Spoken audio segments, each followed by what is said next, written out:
વડોદરાના શિનોરમાં મધરાતે વરસાદ ખાબક્યો છે। પવન અને ગાજવીજ સાથે ભારે વરસાદનું આગમન।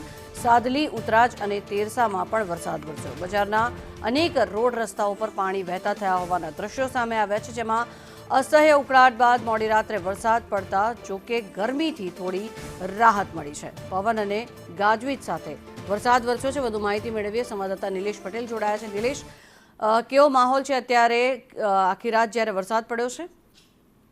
જી, જંકરા ચોક્કસથી જણાવી દઉં કે સિનોર પંથકમાં મોડી રાતથી જ ભારે પવન સાથે ગાજવીજ સાથે જે વરસાદ વરસ્યો અને અત્યારે પણ વહેલી સવારે પણ વરસાદ ધીમી ધારે ચાલુ છે અને સિનોરમાં જે એક કાચું મકાન હતું એના પતરા પણ ઉડ્યા છે ને એના ઘર બકરીના સામાનને પણ નુકસાન થવા પામ્યું છે। જી, આભાર નિલેશ સમગ્ર માહિતી બદલ।